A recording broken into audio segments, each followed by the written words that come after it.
Guyaan har'aa guyyaa addaati. Guyyaa Waaqayyo isinii kenne, guyyaa Waaqayyo nuu kenne, guyyaa eebbifamaa. Ijoollee Waaqayyootiif guyyaa hundumtu kennaa Waaqayyooti. Waaqayyo biraachii nuu dhufe. Galanniif ulfinni isaaf haa ta'u. Waaqayyo abbaa keenya, mootii keenya, geggeessaa jireenya keenya galanni siif haa ta'u. Guyyaan har'aa guyyaa addaati. Guyyaa abbootaaf kenniti. Abboota seenaa hojjetan. Abboota waan gaarii hojjetan, abboota fakkeenya ta'an nuu laatti. Biyya kana keessatti hin yaadatamaa guyyaan kun baay'een isaanii tarii yaa Waaqayyo gadi fageenyaan hin hubatan ta'a. Dubbiin kee garuu nutti hima abbooti maal godhanii akka isaan darban.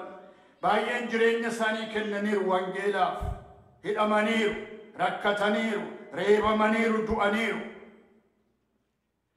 Garuu har'a waa'ee isaanii dubbanna sagaleen kee isa nutti hima sababii ta'eef. Hojiin ergamootaa guutummaatti waan ergamooti abboonni keenya hojjetan nutti odeessa. Wal'aansoo isaan keessa darban, gidiraa isaan argan, rakkina isaan rakkatan, mo'icha isaan argatan, isa kana nutti dubbata. Inni kun nuuf immoo barumsa fakkeenya kana fudhannee amma biyya lafaa keessa jirrutti waan nurraa eegamu akka nama Waaqayyootti akka abbootaatti hojjechuu akka dandeenyu akka nu gargaartuuf si kadhanna. Sagalee keetti nu jajjabeessi nu gorsi. Warra biyya lafaa keessatti waan gaarii hojjetanii dubbatanii seenaa gaarii kaa'anii darban akka taanu ati nu gargaari. Maqaa Gooftaa Yesuus Kiristoosiitiin ameen. Ta'a.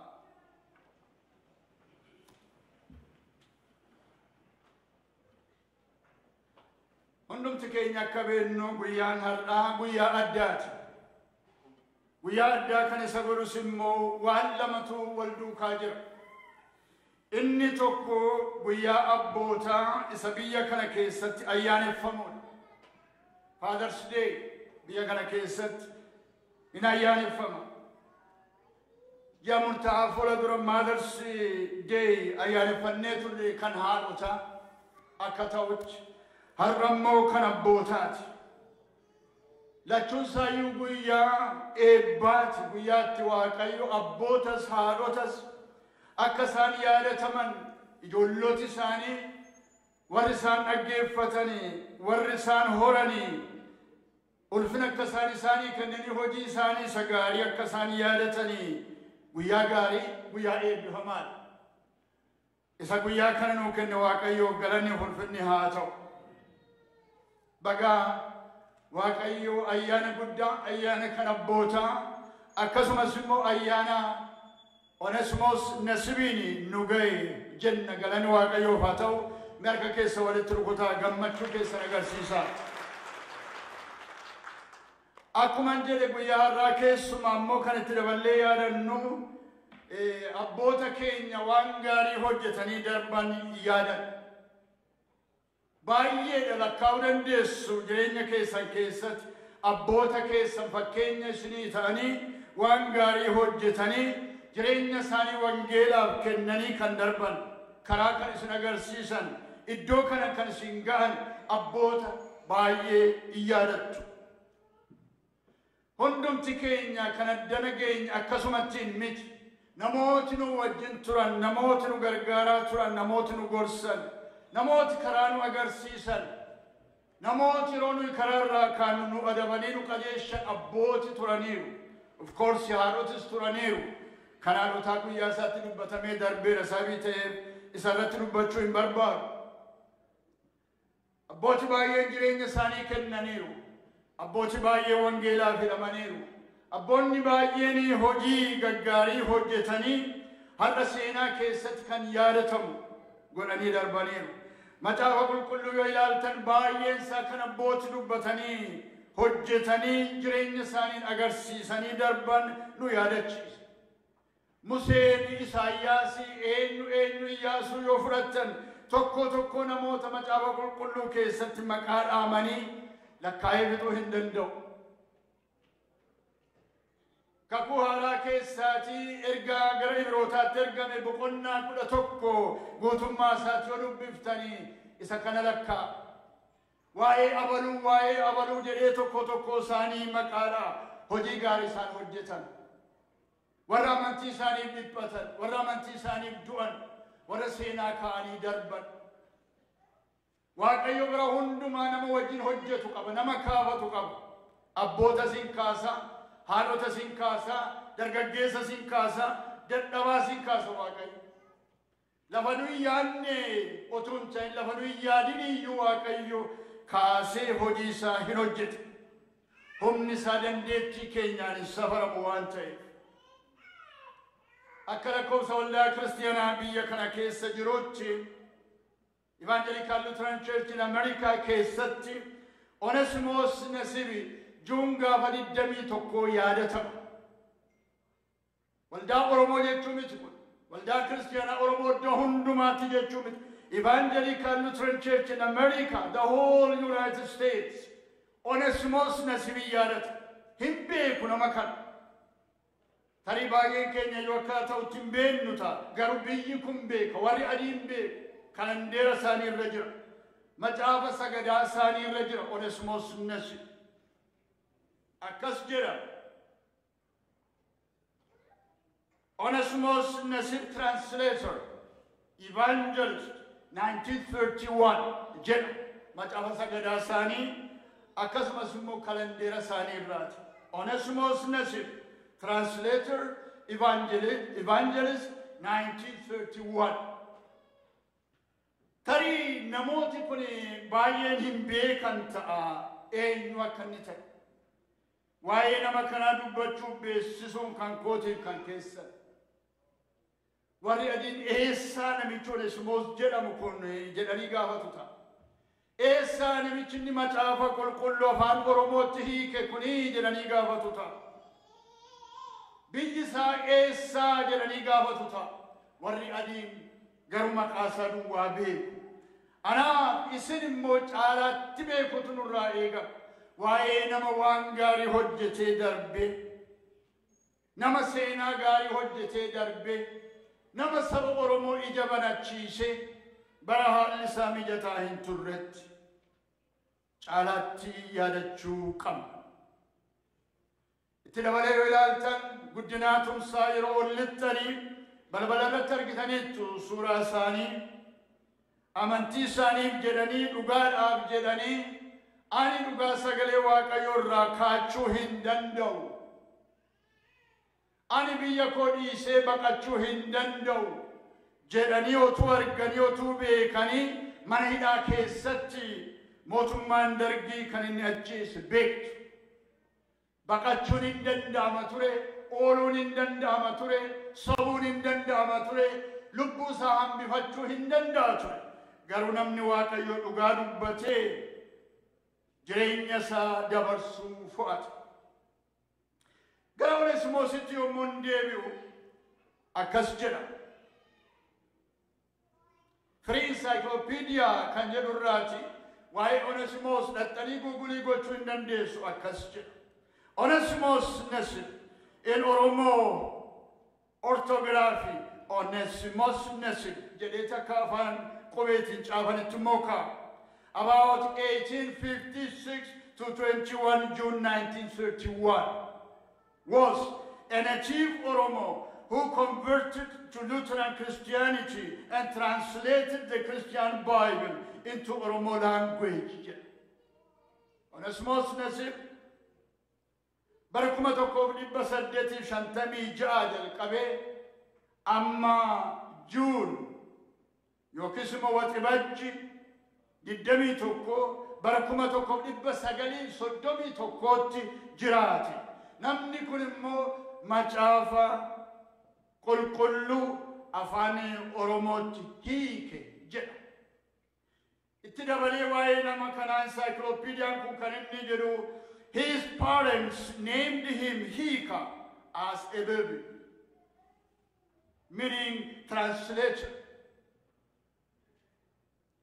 He took the name Onesimos after the biblical character upon converting to Christianity.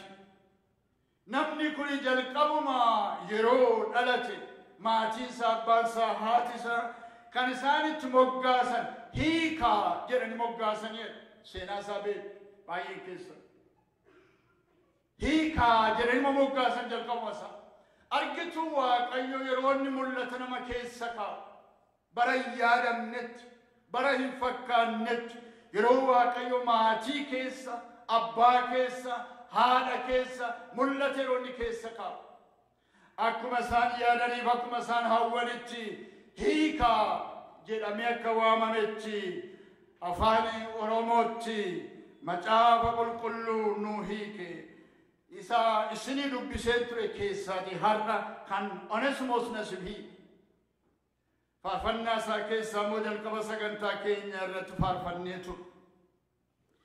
Onesimos Nasib is included in the American Lutheran Book of Worship as a saint.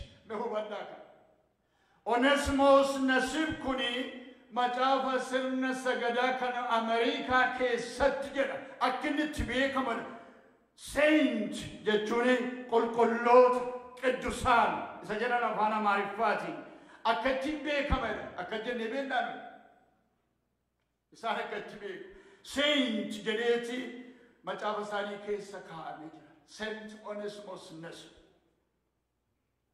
yeroo Waaqayyo kaasu yeroo Waaqayyo hojjetu lafa yaadamnee kaasa Waaqayyo bara dheeraa akeeka baasa tarii namooti hubatan ta'a namootaaf hin galu ta'a yeroo Waaqayyo akeeka baasa waan hin fakkaanne waan hin taane waan hin raawwatamne fakkaatee namatti mul'achuu hin danda'a Waaqayyo garuu waan hin fakkaanne fuudhee waan fakkaatu godha waan hin danda'amne waan danda'amu godha waan hojiitti hiikuun hin danda'amne Waaqayyo nama gargaaree hojiitti nama hiisisa amantiidhaan yoo itti dhiyaatan qulqulluu jedhanii waaman who commemorates his life 21st of June. The Mekane Yesus Church honored him by naming their seminary in Addis Ababa for him. Isa kana tariga esi ada sampa jiru correcti gochuu barbaachisa. Mekane Yesus seminary jedhama malee Onesimos Nasib seminary jedhama inni Finfinnee keessa jiru. Garuu maqaa isaatiin seminary kan biraatu jira. Eessa jira? Onesimos Nasib seminary kan jedhamu Aayira jira.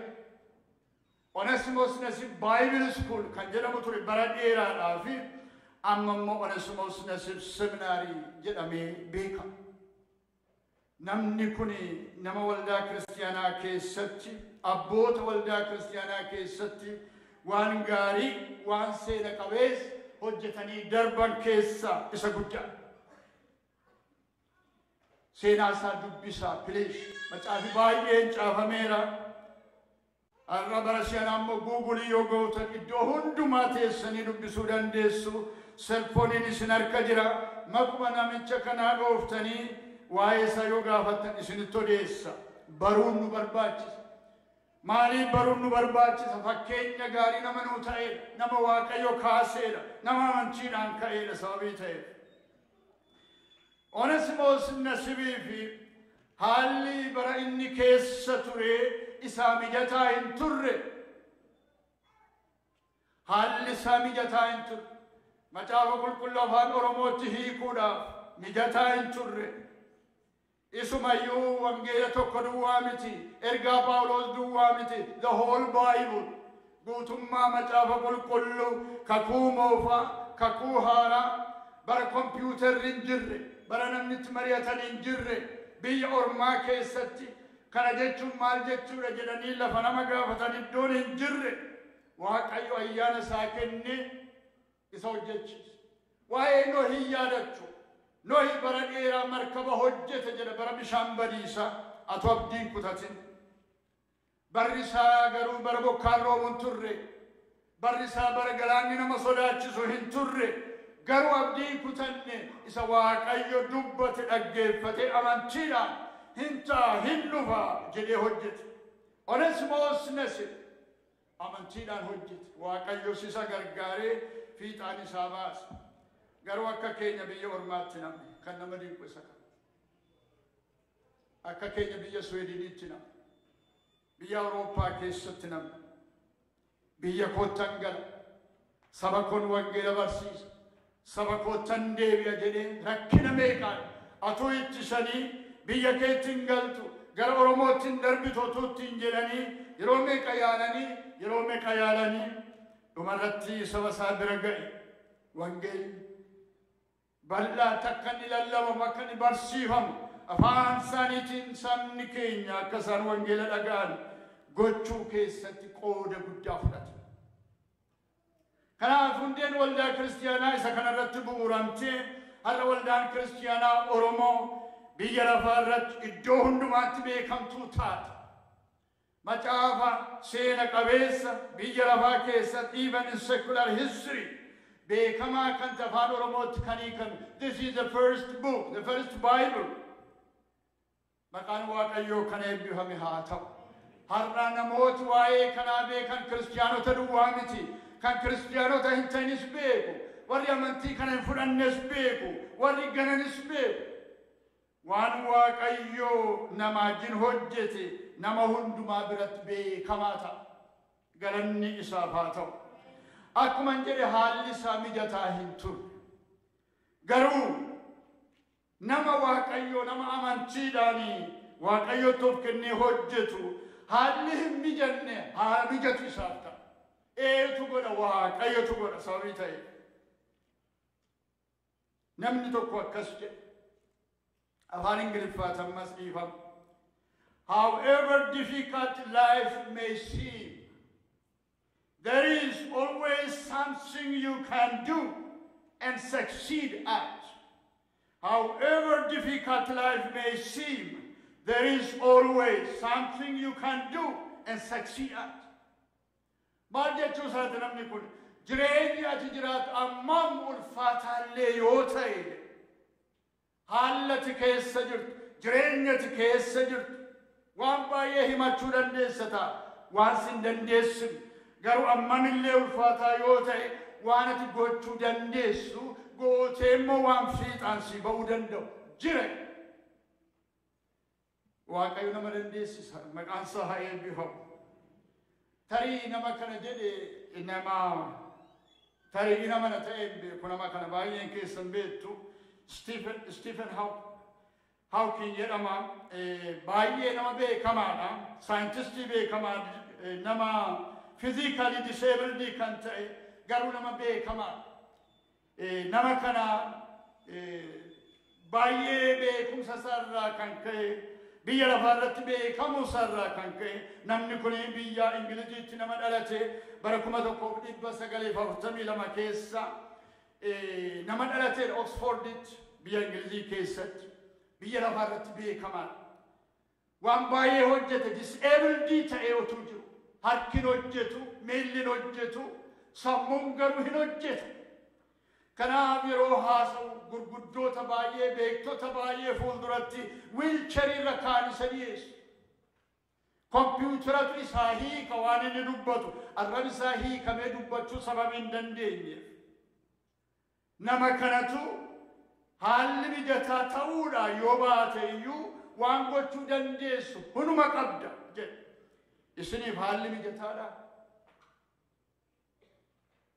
Waan baay'ee himachuu dandeessu sababii akkasiif kana gochuu dadhabe sababii akkasiif kun ta'uu dide sababii kanaaf kun ta'uu dide waan nu himannu sababiin garaagaraa baay'een jira akkani waan gaarii hojjennee hin darbine kan nu godhu. Obboloota koo waan himannu baay'ee waan qabnu natti hin fakkaatu. Waaqayyo karaa hundumaatiin nu eebbiseera isin eebbiseera. Waan gaggaarii waldaa kiristiyaanaa keenyaaf waan gaggaarii maatii keenyaaf waan gaggaarii saba keenyaaf biyya keenyaaf hojjennee darbuu hin dandeenye. Carraa gurguddaa baay'ee nuu kenneera Waaqayyo. Biyyi kun biyya keessa teenyee waan gaarii saba keenyaaf waldaa kiristiyaanaa keenyaaf itti hojjechuu dandeenyudha. Haala garaagaraa garuu yommuu ilaallu yommuu dhaggeeffannu baay'eensaa lafa nuyi geenye guddina keenya wajjin barumsa keenya wajjin walgitaan jiru. Inni kun nama gaddisiisa. Barumsa keenya wajjin baay'ina keenya wajjin biyya keessa jirru wajjin haalli nuyi keessa jirru waan gaggaarii waan gurguddaanii hojjennee darbuun nurraa eegamu waan wal gitaa jiru natti fakkaata. Kan hundumti keessan illee beektu karaa adda addaatiin bifa garaa garaatiin yoo keessa lixee na rakkisa keessa lixuu hin barbaadu hin hubattu sabii ta'eef. Waaqayyo haala nuu mijeessee haala isinii mijeessee waan gaarii hojjettanii akka abboota keenya fakkeenya gaarii taatanii darbuu hin dandeessu. Yeroon isaa har'as jira. Phaawulos akkas jedha Filiphisiiyuus boqonnaa 4 lakkoofsa 13 irratti akkas jedha. Filiphisiiyuus boqonnaa 4 lakkoofsa 13 jabina gooftaan anaa kennuun jedha. Eenyutu kenna jabina? Waaqayyotu kenna. Jabina gooftaan anaa kennuun waan hundumaa gochuu nan danda'a. Dandeessu. Medeebii kennaa ofii keessaniif garuu na booddeedhaan akkasii jettanan isin gaafadha. Jabina gooftaan anaa kennuun waan hundumaa gochuu nan danda'a. Jabina gooftaan anaa kennuun waan hundumaa gochuu nan danda'a. Waaqayyo nu naa dandeessisu. Waaqayyo hin dandeessisa. Yeroo seenaa dhaggeeffatan obboloota ko seenaa biyya lafaa gootanii dhageessanii dinqisiifattanii hin darbina. Anaan jireenya koo keessatti haala keessa jiru keessatti maal gochuun danda'a jedhaati ofii keessan gaafadha. Maal gochuu dandeessu sin har'a? Seenaa Oneesimoos Nasiib yeroo dhageessan, seenaa Guddinaa Tumsaa yeroo dhageessan, seenaa macaafa qulqulluu keessatti abboota yeroo isaanii jireenya isaanii hundumaatiin Waaqayyoo hojjetanii saba isaanii hojjetanii darbanii yeroo dhageessan maaltu isinitti dhaga'ama? Murtoo akkamii kennitu? Ibroota boqonnaa 12 lakkoofsa 1 irraati akkas jedha. Dhuga baatota akka duumessaa lafa uffisan naannoo keenyaa qabne. Akka maalii? Dhuga baatota akka duumessa lafa uwwisan naannoo keenyaa qabna. Eewunfaa qabna milakkaa naannoo keessanii milakkaa jireenya keessan keessatti isin gaafachuun barbaada. Dhuga baatota jireenya keessan keessatti isinitti dhaga'amu. Maybe it is a kind of unusual waan nama isin gaafadhu kun garuu akka dubbattan hin barbaada. Oneesimoos Nasiibiin as keenyeera. Guddinaa Tumsaa as keenyeera. Addana kaa'us hin dandeenye iddoon nutti dhiphate malee.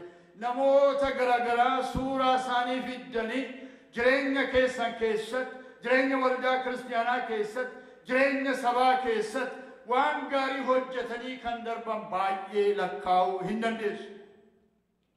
Amma carraan isinii nama tokko yaada jireenya keessan keessatti. Abbaa keessan ta'uu danda'a, ollaa keessan ta'uu danda'a, eenyu ta'uu danda'a, eenyu ta'uu danda'a. Jireenya koo keessatti impaaktii qaba kan jettan karaa na agarsiiseera kan jettan nan dinqisiifadhe ittiin nan boona kan jettan anybody abbaa keessan nama beektan fagoo haa ta'u dhiyoo haa ta'u akkasin maqaan ooftan hin barbaadu. Maybe nama 5 tokkoof maqaa kenna hundumtuu yoo tarree naqannee himne yeroo dheeraa nu fudhata sababii ta'eef ayinoo baay'ee lakkaa'uu dandeessu. Daqiiqaa tokko isinii kan irratti yaada nama maqaa dhooftan. Garuu yoo dubbachuudhaaf carraa dhabdanii yaada jireenya keessan keessatti waan gaarii hojjetee darbee har'a fakkeenya isinii ta'aa kan jiru kan yaadatta guyyaa abbootaa kan maqaa dha'uu kan barbaaddan just daqiiqaa tokko irratti yaada yeroon isinii.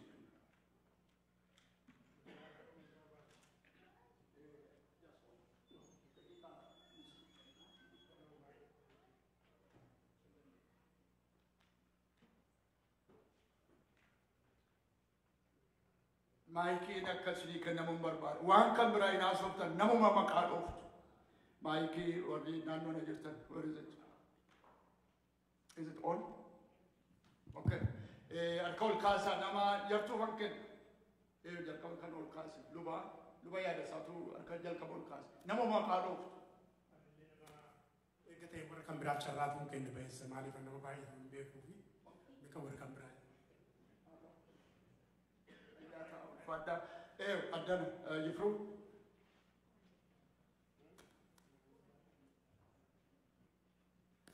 Duraan dursee Yesuus Kiristoosiin waama. Itti fufee immoo ayyaana sima abbaan galchina waama. Maqaa Waaqayyoo ulfaatee haa ta'u. Ameen. Ayyaa ta'e gooftaan si haa eebbisu. Ayyaana simaa waama. Tsahaay sabooddee darajjee. Maqaa Waaqayyoo kan ulfaatee haa ta'u. Ani abbaa koo Wadaajoo Lamuu waama. Wadaajoo Lamuu darajjee. Yemaan akka kaaftee turte. Okay, anis carraa kan argachuu guddaan gammada. Yeroo hundumaatu maqaa isaa faarsaa deemee nama tokko nan jaalladha. Nama jalqaba gooftaa sagalee sarraa dhaga'e. Nama jalqaba gooftaa isa nama sakkaree yookaas immoo yeroo sana waa'ee ture ijoolmaa kootti namni kun baay'ee dhiphatee ture. Baay'ee waa'ee Yesuus baay'ee dhiphataa ture. Biyya keenya keessatti waldaa tokko dhaabuudhaaf gisee ka'anii naannoon sun baay'ee jibbee. Waa'ee waldaa kanaan jibbee. Abbaan koo naannoo sanatti lafa eeyyamuu didee naannoo san hin didan. Namni kun lafa ofiisaatii kennee waldaan akka dhaabbatuu fi iddoo sanatti iddoo eeyyame. Gaafa eeyyamu waldaan duwwaa kennee lafa duwwaa kennee dhiise miti. Akkuma dhagayetti sagalee kana inni fudhatee lafa waldaa mana barumsaa ijaarame. Mana barumsaa kanatti barachuun dhaqe. Ijoollee mana barumsaa dhannu jalqabaa akka yeroo sanaatti salphii dhaabbatamee baandiraan ol ba'a. Achitti inni dhufeetu baandiraan ol ba'u. Baandura sana jala dhaabateetu salphii kanarratti dhufeetu Yesuusin dubbata. Achitti faarfata.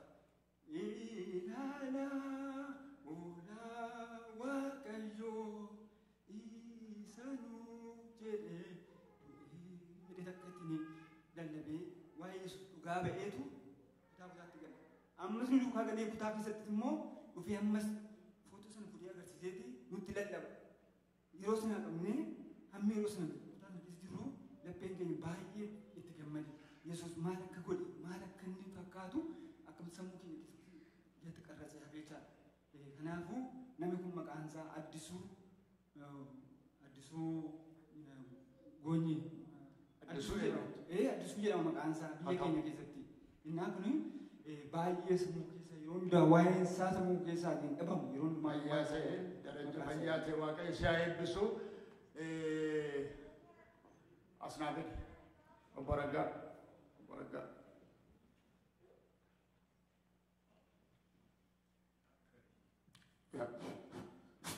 Indagaa. Ayyaata Waaqayyo si haa eebbisu.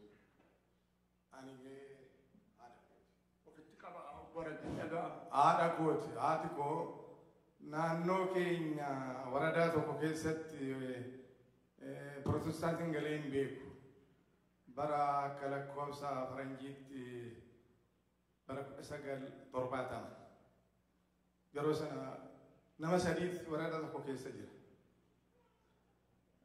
Kana keessa haadha kooti. Ani innaa sana Finfinnee hin jira. Ishiin biyyatti qobuma ishii jechuu danda'a. Sa'aatii 5 milaan 6 milaan deemtetti Ambo dhaqxi turte. Ambo jira yeroo sana naannoon yuunatiin Pirotestaantiitti fudhatamu. Otuma ichi dhaqiin immoo waan mana qabdu waan duratti itti amantu waan akka biraa kana fuutee lagatti gatteeti yaa Waaqayyo dhuqinu quba. Ani si barbaadeera. Wayiin da fudhadhu lammata walqee akkasii dhabu jettee of kennite. Isa booda ofumshiitii Waaqatti of kennite otoo namni ishii hin gorsiin gorsa Waaqaa fudhattee akka lakkoofsa Itoophiyaatti jechaadha bara 1962 kun. Obaa ishee fudhattee yeroo sana Gizeel Sillaaseeti uummanni itti ka'ee duutuyyuu sin awwaalu jedhanii lagatti ragataa ofii jettanii na awwaaltu ani ofii kootifii miti isinii jedhee Waaqa koo hin gani jettee isa booda yoo godhatti nagattan isin tuna jaa hin sobdu garuu ani isinii jedhee Waaqa koo hin gani jettee bara 1970 ta'uu akka lakkoofsa faranjiitti waradaa tokko guutuu keessa inni nama biyyaa bahu maqaan Pirotestaantii hin jiru mishiinii jedhu gurraan dhageenya gara walisoo kanatti garuu dasii nama sadii nama lamatti ishii dursaa nama sadaffaa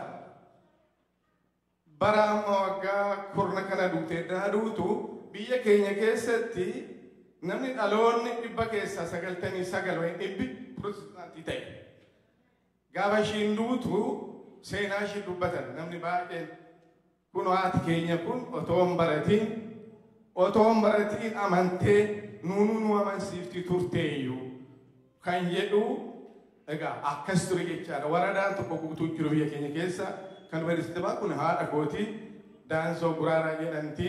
Waaqayyo sinaa eebbisu. Waaqayyo sinaa eebbisu. Nama lamaa kan carraa kenna gooda sanaa Daani'eel gajjallaa sana qonnara. Inni baatus nan irraanfatinaadha. Haa ta'u gara xumuraatti finnaa attam ooltan. Galata Waaqayyoo. Ani Abbaayee Firaansis Istifaanos Deeree naannoo Booranaa keessatti wangal jalqabaa fi yeroo dheeraa fi haga asitti godaananutti naannoo Booranaa Mooyalee Hidlolaa Yaafelloo miilan deemanii wangal babal'isanii maqaa isaanii dha'uu barbaada Istifaanos Deereedha. Baay'ee fayyaa ta'e Daani'eel Waaqayyo si haa eebbisu. Amma gara dhumaatti fidaa jira. Ishii inni maayikii baatu namatti hin kennu yoo dubbadhe malee maalan godhane. Isumatti egaa anis immoo hunduma keessa naalbaat namoonni mandii beektan yoo jiraatan as keessa mandii keessaan nama maqaa dha'uu barbaade akaakayyuu koo Dambalduufaa kan jedhamu. Namichi kun umurii isaallee yaadadhu yeroo isaa lafa qe'ee mana isaatiitti mandii lafa har'a mishiniin mandii jiru cheerchiin durii lafa jirutti lafa kennee fi mana kan ijaarsisee Swedish mishiniidhaaf mandii keessatti Dambalduufaa kan jedhamu hin raanfadhu. Anaaf akaakayyuu kootiin mishiniin mandii maqaa isaas hin raanfattu hin beektu. Waaqayyo si haa eebbisu eebbifamee. Baay'ee naa dhiiftu yeroo keenyatu ga'e kana caalaa itti fufuu hin danda'u. Lakkaa yaada keessan keessatti fakkeenyaafaan akkasin dubbattan godhe mormoti beeti akkan godhuufanii dubbadhe maleetu toora namni hundumti keenya dubbanne namoota waa'ee isaanii kaafnu baay'ee qabu. Isaan kun hundumtuu fakkeenya guddaa nu ta'u. Kana yommuu jennu sagalee Waaqayyoo akka jabaannu iddoo kana akka geenyus nu gargaaraniiru jechuudha. Kanaaf obboloota koo har'a immoo yeroon kan keessan guyyaan kan keessan dhalooti inni itti aanee dhufu immoo maqaa isin na'a. Maalirratti maqaa isin na'a yaada. Maalirratti maqaa isin na'u waggaa 50 booda waggaa 100 booda maalii yaadatu namoota waa'ee keenya. Waaqayyoo seenaa gaarii keenya darbinee dhalooti inni itti aanee dhufu waa'ee keenya waan gaarii odeessu akka Oneesimoos fa'a nu gochuu akka danda'u Waaqayyo hunduma keenya hunduma keessan haa gargaaru. Ameen. Mee hundumti keenya kaanee dhaabannee Waaqayyoon hin galateeffannaa isa booda haadhotii daqiiqaa tokkoof daqiiqaa yartuu isaanii kennina. Isa kanarratti garuu Waaqayyoo kadhannee xumurra. Amma ichiin haadhotii warri iddoo kanatti dubbatan gara fuula duraatti dhufu. Yaa Waaqayyo si galateeffannaa sagalee kee sagalee eebbaa sagalee jajjabinaa kan bara hundumaa biyya lafaa keessatti fakkeenya gaarii akka ta'an waan gaarii akka hojjennu isa karaa nu agarsiisu galanni siif haa ta'u. Abboonni keenya baay'een yaa Waaqayyo jireenya isaanii kennanii wangeela nu biraan ga'an. Akkasumatti nu biraan geenye rakkatanii hidhamanii reebamanii beela'anii dheebotanii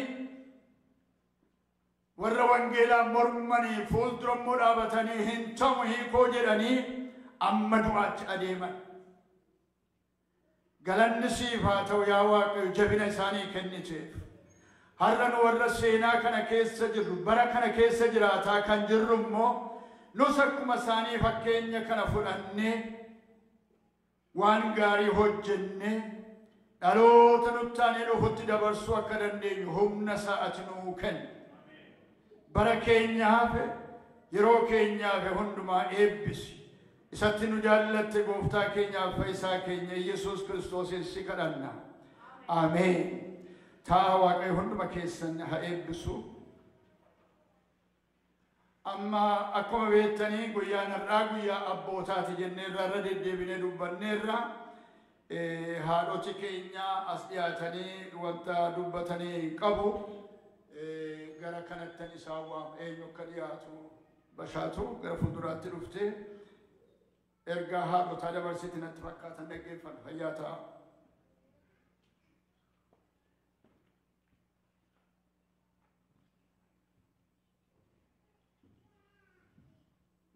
Kam jirtu hundumti keessanii baga ayyaana abbooliin nu ga'een jedha. Abbooliin hundumtuu baga gammaddanii warri baranaa abboolii taatanis baga gammaddanii isiniin jedha hunduma keessaniini. Maqaan Waaqayyoo kan galateeffame haa ta'u. Waaqayyo gaarii. Inni waggaa waggaan itti nama naannessu jabina ofii utuu hin ta'ini dandeettii ofii utuu hin ta'ini Yesuus Kiristoosiinidhaan. Galanni ulfinni Waaqayyoof haa ta'u. Kanatti aansuudhaanii waan dubbachuu barbaannu dubartoota bakka bu'ee sagantaan keenya ifama sin gaafannaa xinnoo ishee sagantaa biraa wajjiniin walirra bu'ee akka kanaan duraatti har'a gochuu hin dandeenye garuu gara fuulduraatti yaannaa isa kanaa fi dhiifamaa nu godhaan isiniin jedha. Abbooliin hundumtuu itti aansuudhaanii waggaa waggaadhaan akkuma kanaan dura gochaa turre abboolii hunduma keessan baay'ee sin galateeffannaa baay'ee sin jaallannaa jaalala nutti agarsiistanii tokkummaa nutti agarsiistanii nama hundumaatu kennaa qabu kennaa Waaqayyo isaaf qabuuniti mana Waaqayyoo keessa dhaabbatee hojjeta. Nama abboolessi dargaggoota tokko tokkos ga'aa jira. Filaaworii isinii ilaanneerraani kun maa inni gammachuu keenya isinitti agarsiisuufidhaani. Kanaafi baay'ee isin jaallannaa baay'ees galatoomaa isiniin jenna hunduma keessaniini. Garuu waggaa waggaan immoo akkuma goonu hin hambisnu jenneetu waggaatti isa keessaa namoota filannu nama filannee finneerraa jechuudha bara. Namni nuyi filannee nama filannee yeroo darbee haadholiinii hammi dandeenyu obboleessa keenya obbo Asraat bira dhannee Waaqayyoon galateeffannee fi gammannee keekii murreef dubartoonni jechuudha. Harka keessan olitti naannoo. Maqaa dubartoota waldaa kanaanii jechuudha. Asraatii yeroo darbee utuu dhukkubsatu jaalala isaa nutti agarsiisuuf jedheetu Mother's Day irratti waan iddoo kanatti qophaa'ee namoota organizii gochuudhaanii waan baay'ee godhe. Karaa baay'een isin dhaabbataa isa galateeffachuu fenneeti. Inni guddaan immoo jaalala nutti agarsiisee dhaabbateef immoo Waaqayyo immoo waan inni keessa darbe hundumaa keessatti isaa wajjiniin dhaabbatee Waaqayyo isa gargaareera. Galanni ulfinni Waaqayyoof haa ta'u. Itti aansuudhaanii yeroo hundumaa waan yaadannu abboolii namoota warra umuriin gurguddaa ta'anis badhaasaa turre barana immoo dargaggoota keessaas yaadachuutu nurra jira jennee goonee kan nuni filanne barana baay'ee dhugaa baay'ee nama gammachiisaa kan nuti filanne Baayisaa Garbiitiin.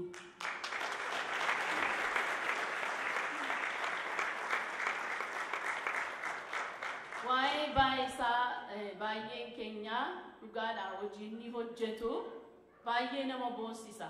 Karaa hundumaadhaani Baayisaadhaan hin boonnan. Waldaan keenya namoota akkasii qabaachuu isheetti hin boontiin. Baayisaan yeroo hundumaa namoota rakkatanii, namoota iddoo dhabanii, biyyarraa dhufanii lafa ta'an namoota dhabanii, ijoollee keenya iddoo hundumaa jira Baayisaan jechuudha. Kanaafidha kan nuti Baayisaa baranaa isa badhaasuu qabna jennee filanne. Kanaafi baay'ee itti gammannaa utuu haasofnes baay'ee haasofnaa. Si'a tokko Baayisaan iddoo kana dhufee badhaasa nu ilaannee fi hojii amantiini hojiidhaanidha kan mul'atu miti. Kanaafi kan nu ilaalluuf macaafa qulqulluudha. Kuni hundee kiristiyaanummaa mul'isa. Namni kanarra dhaabbatu yeroo hundumaa hojii isaatiin hamala isaatiin waan hojjetu hundumaanidha. Kanaaf baay'isaa kana badhaasuu barbaanne baay'isaan iddoo kana dhufeetu badhaasa kana nuuf fudhata. Lubi keenya nu kennuufi akka keessan olitti naa rukutaafi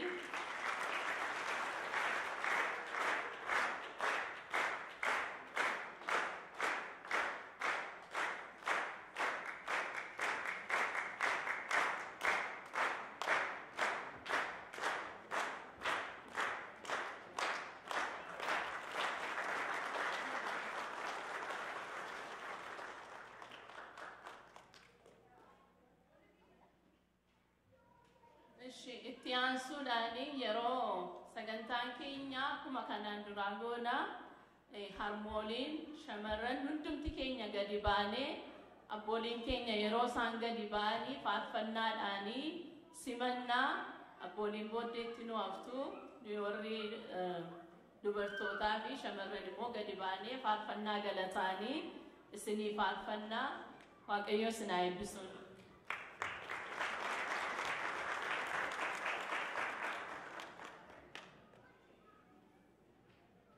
illee baay'ee jedhu kana jedhee dubbachuu hin danda'u ulfaadha. Waan isaan jedhan hedduun irra kaa'an malee namoonni na caalaa waan kana hojjetan baay'een akka jiran nan beeka nan argaa. Nama immoo amanamee bara koo hafe waldaa koo keessa dhaabbadhee waan narraa eegamu waldaa koof saba koof nama bahu Waaqayyo na gargaaru Waaqayyo na kadhadha. Fayyaa ta'a ulfaadha.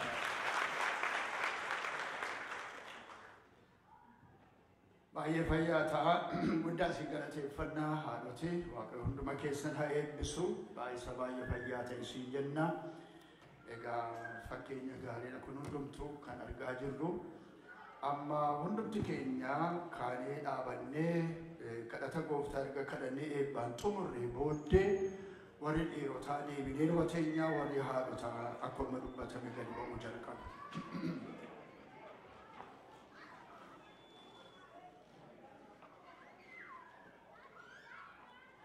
Kadhata gooftaan keenya nu barsiise yaa abbaa keenya jennee kadhanna.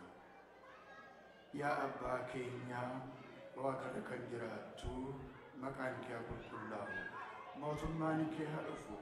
Jaalalli kee waaqarratti akka ta'e akkasuma lafarratti haa ta'u. Anu buddeena keenya har'aa nuu kenni. Yakka keenya nuu dhiisi. Nus kan yakkaniif akkuma dhiifnu qoramatti nu galchin hamaan oolchi malee. Mootummaan kan kee ta'u humnis galannis barma baraan. Amiin. Waaqayyo isin haa eebbisu isin haa eegu. Waaqayyo fuula isaa isiniif haa ibsu isinitti araaramu. Waaqayyo fuula isaa gara keessanitti haa deebisu nagaa isaas isiniif haa kennu. Maqaa Abbaatiif kan Ilmaa kan Hafuura Qulqulluu sadan Waaqa tokkooti. Ameen. Taa'a. Hundumti keessanuu taa'a. Daqiiqaa tokko. Akkuma beektan akka sila beeksifamaa ture sagantaan har'a walirra oolee giraajuweeshinii kan biraa wajjini obboleessi keenya Bakareedhaa fi maatiinsaa addanatti laaqana qopheessanii nu affeeraniiru. Kanaaf har'a kana bootaa isarra oolee hunduma keessan isin affeera maatiin kuni Bakareenis maatiinsaa hundumtuu namni tokko illee otuu hin adeemin as yeroo gadi baatanii galma Asteer Gannoo seenaa laaqanni qophaa'ee isin eegaa jira jedhanii isin affeeraniiru. As yeroo gadi baanu achi seena. Amma warri abbootaa hundumtuu warri dhiirotaa hin teenya warri haadhotaan gadi ba'uu jalqabdu.